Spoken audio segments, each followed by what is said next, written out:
अच्छा अम्मा, अब मैं फोन रखती हूँ, ये जरा आ गए ऑफिस से, फिर मैं आराम से कॉल करूंगी, ठीक है? अपना ख्याल रखना। आ गए आप सुनो के अब्बा, कब से आपका इंतजार कर रही थी। आज तो आपने ऑफिस से आने में बहुत ही देर कर दी। मुझे आए हुए तो शबनम बहुत देर होगी, लेकिन तुम्हारी नजर अब पड़ी है शायद फोन पे बात जो कर रही थी। हर वक्त अपनी नजर जब फोन पे जमा के रखोगी तो कैसे पता चलेगा कि घर में कौन आ रहा है कौन जा रहा है। हाय अल्लाह चन्नू के अब्बा, क्या करूं, यहाँ तो कोई मुझसे बात करता नहीं, काम करके थक जाती हूँ, बातें करने का दिल करता है तो अम्मा को कॉल मिला लेती हूँ। अब इसमें भी मसला है क्या आप लोगों को?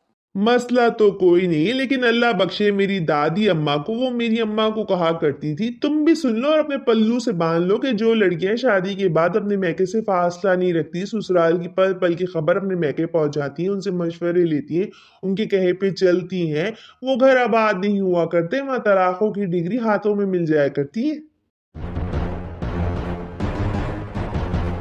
क्या कहा आपने? कहना क्या चाह रहे हैं आप मुझे तलाक की धमकी दे रहे? आपकी धमकियों से शबनम नहीं डरने वाली चन्नू के अब्बा।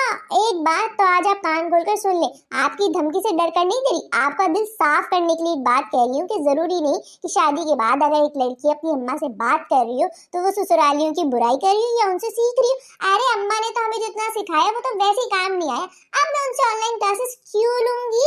आपको पता है जब एक लड़की ब्याह कर आती है ना तो उसके मैके में सन्नाटा हो जाता है। इस तरह बात करके ना हम उनका भी दिल लगा लेते हैं और अपना भी दिल लगा लेते हैं। आपको लगता है सिर्फ आपके माँ बाप बूढ़े हो रहे हैं? अरे भाई ऐसा नहीं है, मेरे माँ बाप भी बूढ़े हो रहे हैं, क्या मैं उनकी खैर खबर नहीं ले सकती? कितनी खैर और खबर लेनी है और कितना दिल लगाना है। दिन में दसियों कॉल करती हो, हर कॉल के इख्तिताम पर यही कहती हो, अम्मा आराम से कॉल करूंगी। अरे और कितना आराम से कॉल करोगी और कितनी बार कॉल करोगी? अगर इतना ही एतराज है आपको हम लड़कियों का मैके में कॉल करने से, तो ये बात पहले आप अपनी बहनों को सिखाएं।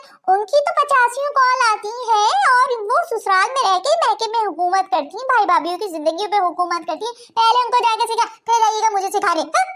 तुम उनकी बराबरी करती हो, वो तुम्हारी बराबरी करती है, इसी बराबरी में जिंदगी गुजर जाएगी, लेकिन सुधरेगा कोई नहीं। नहीं सुधरने दे, हमको हमारे हालों पे जीने दे। आपको किसने कहा खुदाई फौजदार बनने का? खैर वो सब छोड़े, ये बताएं कि जो चीजें मैंने आपको लाने को कही थी वो कहाँ है, वो नजर क्यों नहीं आ रही?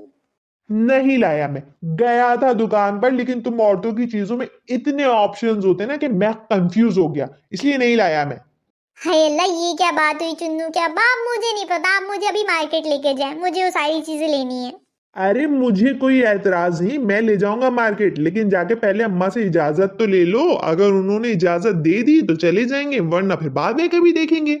हाय अल्लाह, बड़े आए अपनी अम्मा के फरमाबरदार बच्चे, खुद तो अपनी अम्मा की इजाजत के बगैर मुझे गली के कोने तक नहीं लेके जाते। हमारे हर मामले में इनकी अम्मा की मर्जी चलती है, फैसले चलते हैं, इनकी अम्मा की नजर होती है, मुझसे कहते हैं कि मैं अपनी अम्मा से फासला रखूं। ये कहाँ का इंसाफ है भाई?